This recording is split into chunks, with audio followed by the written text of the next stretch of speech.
Hi, welcome to this new video. We're going to talk today of exercises 6 to 9 of the chapter Earnings and Discrimination.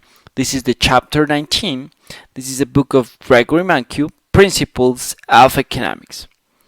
Then, the sixth question says, when recording devices were first invented more than 100 years ago, musicians could suddenly supply their music to large audiences at low cost. How do you suppose this development affected the income of the best musicians? How do you suppose it affected the income of average musician? So here, the situation, we can make kind of comparison of soccer players. Why? The trick here is that the marginal cost almost zero. So then before television was invented and broadcast matches were provided, the soccer players definitely salaries were less. Why? Because they couldn't provide this service to the amount of people that they can provide today.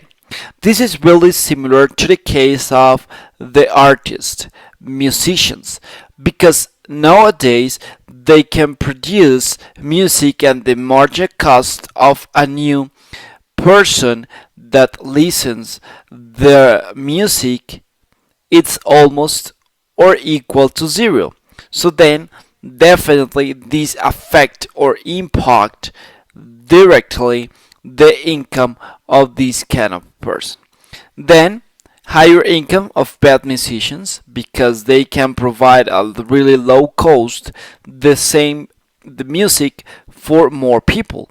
Imagine the situation of Beethoven, Mozart, when they provided or the incomes that they had were because of concerts and when they play, live.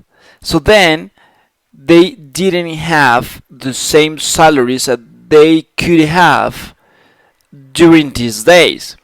Then the point of the average musicians, it depends, because if they perform to the same quantity of people, then definitely the income should be the same. But if these average musicians they can achieve or they can fulfill, provide this music to more people, so the more the better, they will receive higher income. Then if not, income should be almost the same because they just produce the same for the same people the concerts, but they cannot record because people they won't buy the music or listen the music.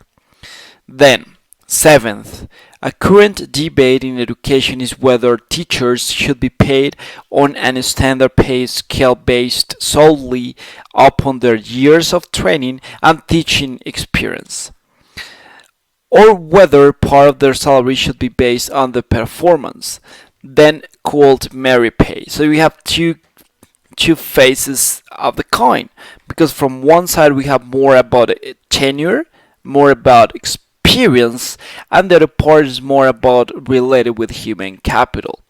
So then, A, why might merit pay be desirable? Then when we talk about this merit pay, we are talking about performance, and we know that people work because of incentives, right? So then, when they know or they are aware that if they work or they put on more effort, they will receive higher salary. Definitely, this should be or this affect directly terms of productivity. The idea is not to think about just teachers, but any profession when they have bonuses or they have a short-term incentives or long-term incentives because of the performance, people act in a different way. So these affect directly the part of efficiency, right? to the terms of productivity. So then should be desirable. B. Who might be opposed to a system of merit pay. Well, this should be more about schools and educational systems because people will be more aware of working in an institution to develop a tenure, to have more experience in order to have then or put effort just in performance, not too much in training.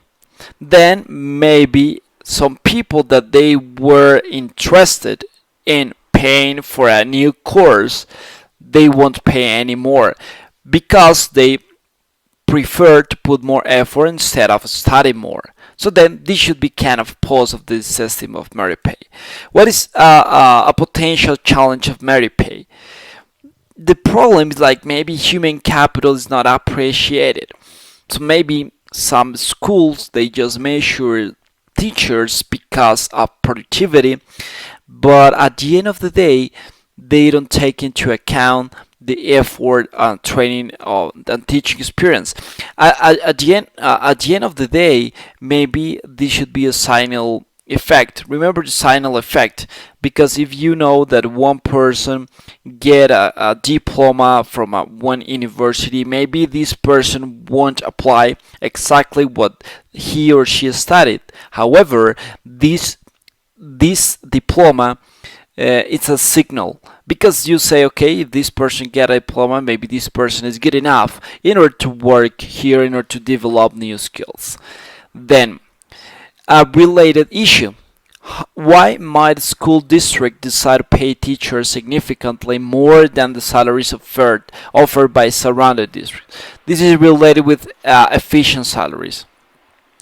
We are aware that a lot of multinational companies they provide a better salary to employees just because they try to get more productivity from their employees, and furthermore because they wanted that they focus on the employee, that they don't try to change or look for another opportunities.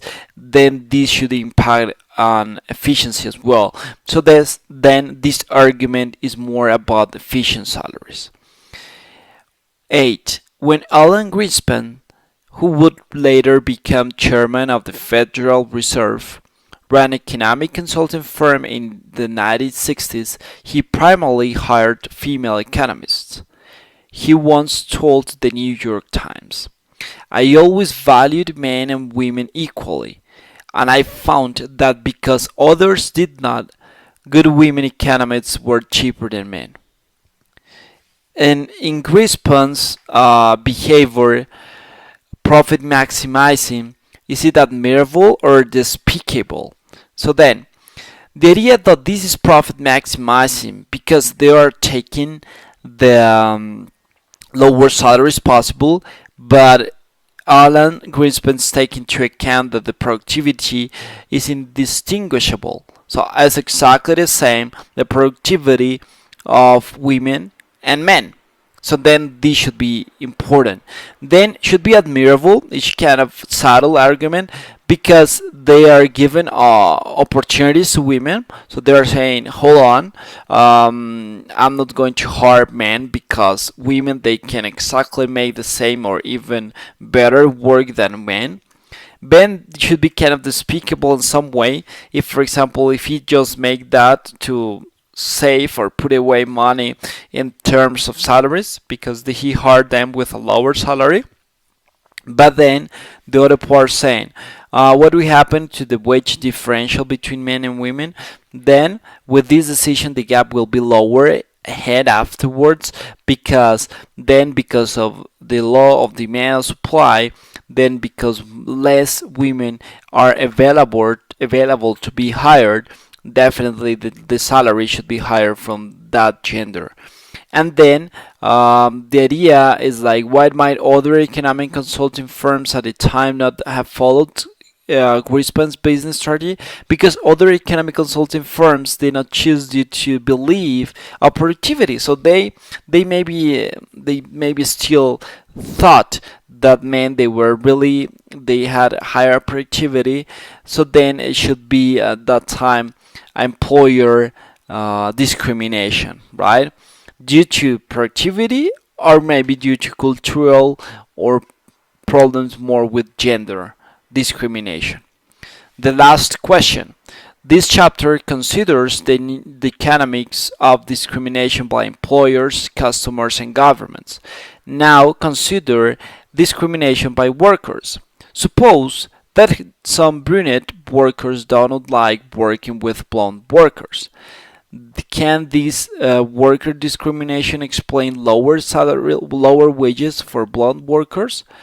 If such a wage differential existed, what would a profit maximized entrepreneur do?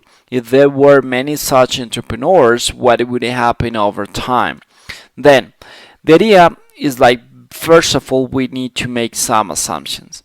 So we need to assume that the same productivity between brunette and blonde workers is not any differential in productivity. Obviously, you will try to hire blonde workers because you need to pay less compared with the brunette workers. At the end, the gap will be lower because it's basically the same argument as the previous point. Because once you start to hire more and more at that time blonde workers that they had a lower salary, then you should say that demand of these kind of salaries increase, therefore the salary will be higher. So then it should be that the idea. This is like kind of light questions you can discuss and make kind of subtle. So this is my point of view. If you have any further like kind of comment or something like that, I will be more than happy to have that in my channel. So that's all. I hope you have enjoyed, and bye bye.